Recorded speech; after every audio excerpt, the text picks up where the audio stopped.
ये जो क्वेश्चन है यह आपको साधारण ब्याज से ही संबंधित है। यहाँ पर क्वेश्चन में कह रहा है वह मूलधन जिस पर 6% प्रति वर्ष की दर से 3 वर्ष का साधारण ब्याज 90 रुपया होगा। यानी क्या पूछ रहा है इसमें, मूलधन पूछ रहा है। किस मूलधन पर 6% प्रति वर्ष की दर से 3 वर्ष का साधारण ब्याज 90 रुपया होगा। यानी इसमें देखिए क्या क्या दिया है, 6% जो है ये दिया है, आपको दर दिया है, रेट ऑफ इंटरेस्ट दिया है, 3 वर्ष जो है समय दिया है, और 90 रुपया क्या है साधारण ब्याज है। तो हमको क्या निकालना है, मूलधन निकालना है।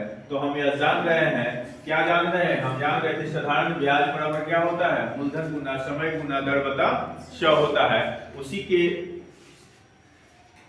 क्वेश्चन करते हुए हम लोग उसी से निकालेंगे, क्या निकालेंगे, उसी से हम निकालेंगे मूलधन, ठीक है ना। क्योंकि हम लोग को यह मालूम है कि साधारण ब्याज जो होता है यह होता है मूलधन गुना समय गुना दर बता 100 होता है। लेकिन हमको निकालना क्या है बाबू, हमको निकालना है मूलधन निकालना है। तो मूलधन बराबर हो जाएगा, मूलधन बराबर हो जाएगा साधारण ब्याज गुना 100 बता समय गुना दर हो जाएगा। तो यहाँ देखिए, यहाँ पर आप देख पा रहे होंगे कि साधारण ब्याज कितना दिया है, 90 रुपया दिया है, और 100 है। यहाँ पर समय कितना दिया है, कितने वर्ष के लिए, 3 वर्ष के लिए है, और दर कितना प्रतिशत है, 6% है। अब इसको क्या करेंगे, इसको हम लोग सॉल्व करेंगे। तो यहाँ पर देखिए, यहाँ पर सॉल्व कीजिएगा तो यह हो जाएगा आपको 6 से ये कट जाएगा, ठीक है ना, 6 से कटेगा तो यहाँ पर क्या आएगा 15, ठीक है ना, फिर कटेगा तो 5 बार में, ठीक है ना।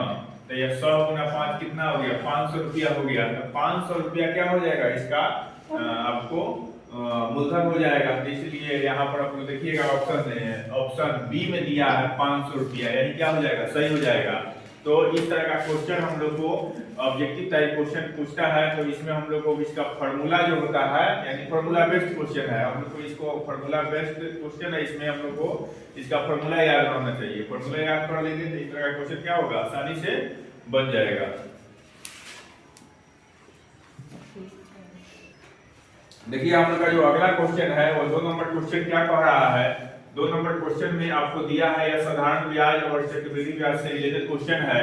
इसमें दिया हुआ है किसी धन पर 15% वार्षिक दर से, कितना प्रतिशत, 15%, यानी यह क्या हो जाएगा, रेट ऑफ इंटरेस्ट हो जाएगा 2 वर्ष के लिए। 2 वर्ष के लिए चक्रवृद्धि ब्याज तथा साधारण ब्याज का अंतर 144 रुपया हो तो मूलधन ज्ञात करें। यहाँ पर दिया हुआ क्या है, तो दिया है यहाँ पर कि 15% रेट ऑफ इंटरेस्ट है, यानी कि दर है, और 2 वर्ष समय है। चक्रवृद्धि ब्याज और क्या साधारण ब्याज का अंतर कह रहा है, यानी दोनों का जो डिफरेंस है वो कितना है, 144 रुपया है।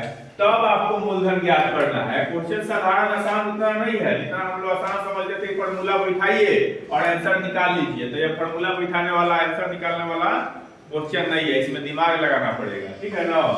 तो यहाँ पर इसका एक और तरीका जो है वो भी हम आपको बता देंगे, लेकिन इसका शॉर्ट तरीका एक होता है। यदि आप ऑब्जेक्टिव क्वेश्चन बना रहे हैं इस तरह का, तो एक शॉर्ट तरीका जो होता है उसको उस आधार पर हम लोग याद करते हैं। तो उसमें देखते हैं समय कितने वर्षों के लिए, यदि अंतर दिया रहे साधारण ब्याज और चक्रवृद्धि ब्याज का, और मूलधन ज्ञात करना पड़े, रेट ऑफ इंटरेस्ट दिया रहे, तो हम देखते हैं वह चीज कितने वर्षों के लिए है। सबके लिए अलग अलग उसमें हम लोग क्या करते हैं, एक फॉर्मूला अप्लाई करते हैं। तो यह कितने वर्षों के लिए है, यहाँ पर 2 वर्षों के लिए है। तो 2 वर्षों के लिए यदि साधारण ब्याज चक्रवृद्धि ब्याज में अंतर दिया रहे, तो इसके लिए यदि हमको मूलधन निकालना रहता है, मूलधन का मतलब क्या हुआ, प्रिंसिपल अमाउंट निकालना रहता है, तो इसके लिए एक फॉर्मूला का प्रयोग करते हैं हम लोग। वह फॉर्मूला होता है अंतर, माने किस चीज का अंतर है, यह साधारण ब्याज और चक्रवृद्धि का ब्याज का अंतर है, गुना 100 बता दर गुना दर, यानी रेट ऑफ इंटरेस्ट। तो इसी फॉर्मूला का यदि आप प्रयोग कर लीजिएगा, किसके लिए, समय दिया रहे 2 वर्ष तक, समय दिया रहे कितना वर्ष, 2 वर्ष तब इसका उपयोग कीजिएगा तो हमको क्या होगा, मूलधन निकल जाएगा। तो यहाँ पर देखिए अंतर कितना दिया हुआ है, 144 रुपया। 144 लिखेंगे गुना 100 डिवाइडेड बाई कितना, दर कितना है 15%, तो 15 गुना 15। अब इसको क्या करिएगा, काटने का प्रयास कीजिएगा, तो देखिएगा 5 से कट जाएगा, 5 दिया 15 और 20 बचे 100 हो जाएगा ना। फिर ये भी वैसा ही कट जाएगा, 5 दिया 15 और यहाँ पर 20 बचे 100, यहाँ भी 20, यहाँ भी 20, यहाँ 3 बच गया। देखिए तो 3 3 4 4 8 3 से भी कट जाएगा। देखिए 3 चौके 12, 2 बचा, 3 बचे 24, फिर 3 से कट जाएगा, 3 एकम 3, यहाँ पर बच गया 1, 3 छक 18, 16 बच गया, 16 दूनी 32 दूनी 64, तो यह कितना हो जाएगा 6400 रुपया। तो आपका जो मूलधन निकल करके आएगा यानी प्रिंसिपल अकाउंट जो निकल करके आएगा वो कितना आएगा 6400 रुपया।